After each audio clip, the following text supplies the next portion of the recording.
ताजा तरीन खबरों के लिए जुड़े रहिए हमारे चैनल बहुजन समाचार के साथ। हमारे चैनल को लाइक और सब्सक्राइब करना ना भूलें।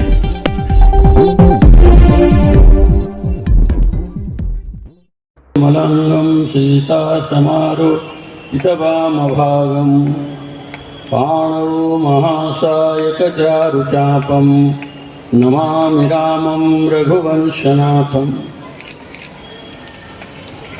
आज उत्तर प्रदेश मेरठ की यह पावन नगरी कंकड़ खेड़ा शंकरपुर में सरस्वती विद्या मंदिर के इस प्रांगण में विराट हिंदू सम्मेलन का आयोजन, जिसमें परम पूज्य काशी विश्वनाथ की पावन भूमि, देवों के देव महादेव परम पूज्य दंडी स्वामी शंकराचार्य पद प्रतिष्ठित दंडी स्वामी जी महाराज और हमारी बाईं तरफ बैठे हुए आप लोग सुदर्शन चैनल के बाद जिनकी वाणी रहती है, ऐसे हमारे सुरेश चौहान जी, अभी हम लोग जिनका उद्बोधन सुन रहे थे, सह प्रांत प्रचारक आनंद जी के द्वारा राष्ट्रीय स्वयंसेवक संघ के 100 वर्ष पूर्ण हो रहे हैं, जिनके बारे में आपने विस्तृत व्याख्या की, वो हमें बताने की आवश्यकता नहीं है कि भारतवर्ष के ऊपर जो 500 वर्ष का कलंक था, चाहे वह सभी राजनीतिक पार्टियां बोलती थी ना स्वप्न जैसा है, ऐसा कभी कोई कल्पना नहीं कर सकता था। जो है, जो आज देश का नेतृत्व है, शिवाजी महाराज, महाराणा प्रताप, ऐसे लोगों ने जिन्होंने देश के ऊपर बलिदान, हमारे पूर्वजों ने सनातन धर्म की रक्षा के लिए, इस भारतवर्ष की रक्षा के लिए, अखंड भारत के लिए, हमारी मातृशक्तियों ने जिन्होंने हजारों हजार मातृशक्तियां अपनी सनातन धर्म की रक्षा के लिए अपने प्राणों की आहुति जौहर दिया है, ऐसा हमारा भारतवर्ष मुगलों के अत्याचार को सहन किया है, लेकिन अपने सनातन धर्म को मिटने नहीं दिया। सनातन धर्म मिटा क्यों नहीं कि हमारे पूर्वजों के एक राष्ट्र ही नहीं, भारत माता के रूप में नमन किया है। उस संस्कृति को बचाने के लिए उन्होंने प्राणों की आहुति दी है। आज भी देश में इस स्वर्ण काल की स्थिति में भी विषम परिस्थितियां है। अभी मंच पर लो जिहाद, और इस पीड़ा से सब लोग परिचित हैं। ऐसा नहीं कि यहाँ पर जो लोग भी उपस्थित हैं उस पीड़ा को महसूस नहीं कर रहे हैं, लेकिन महसूस करने मात्र केवल लो जिहाद ही नहीं है। इस भारत भूमि के 1947 में भारत स्वतंत्र होने के बाद भी हमने विभाजन को देखा है। सनातन मिटता नहीं है, यह तो सत्य है, लेकिन आपको यह भी स्वीकार करना पड़ेगा कि सत्य को भी स्वीकार जब तक आप करेंगे नहीं, तब तक आप सतर्क नहीं हो पाएंगे। 1947 के बाद धर्म पर आधारित इस भारत के एक टुकड़े को विखंडित कर दिया गया, जो पाकिस्तान बना।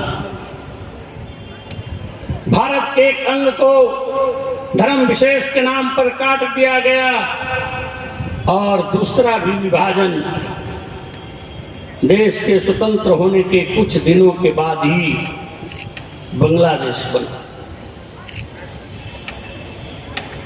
आप कह रहे हैं कि सनातन मिटता नहीं। अरे जो सनातन का परचम, जिस भगवा का परचम केवल एक 1947 में भारत नहीं, उससे पूर्व शताब्दियों वर्ष पूर्व जो कंधार से लेकर गंधार तक बांग्लादेश में सनातन धर्म समाप्त हो गया, जो हमारे 2500 वर्ष पूर्व आदि जगत गुरु शंकराचार्य द्वारा स्थापित जो 4 मठ में एक जो शारदा मठ है, वो पाकिस्तान के अंदर जिसका कोई भी आज पहचान नहीं है। 2500 वर्ष के अंदर सनातन धीरे धीरे सिमटते हुए आज आप कहां पर हैं? आप जिस भारतवर्ष की कल्पना कर रहे हैं, 7 राज्य अल्पसंख्यक हो चुका है। हिंदू जहां पर मात्र 5 से 10% बचे हैं, जहां पर भगवान श्री राम का नाम और शंख बजाने में भी आपको सोचना पड़ता है। आपके तिलक स्वरूप को भी खतरा है। 7 राज्य आपके ऐसे समाप्त हो गए। आप संविधान की बात करते हैं कि संविधान की रक्षा करने वाले केवल इस प्रांगण में जो बैठे हैं अपने को हिंदू कहते हैं। केवल आप और हम संविधान की रक्षा की बात करते हैं, बाकी लोग कोई संविधान की बात नहीं करते। जो भारत में रह करके भारत के अन्न जल वायु को ग्रहण करने वाले,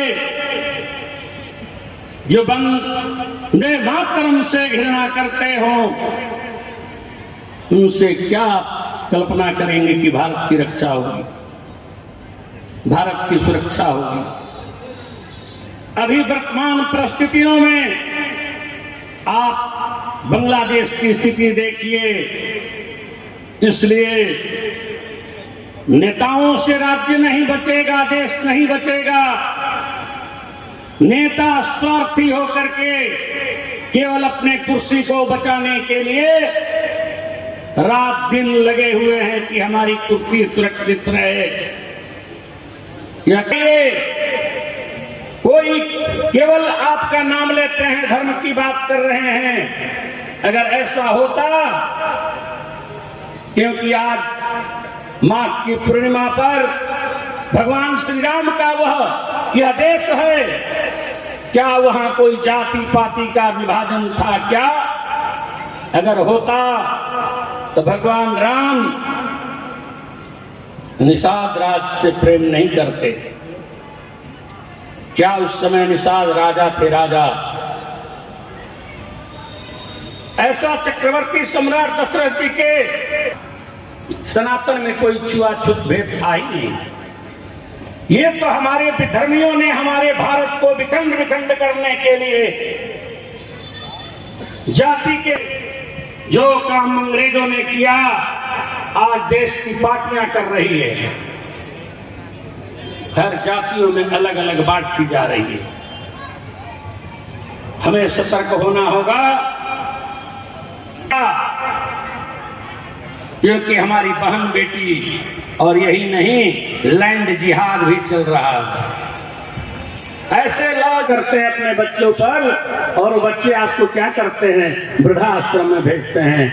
तो आप अगर सरस्वती विद्या मंदिर में अगर अपने बच्चे को भेजोगे तो वह संस्कार मिलेगा, वह राष्ट्रभक्ति का संस्कार मिलेगा।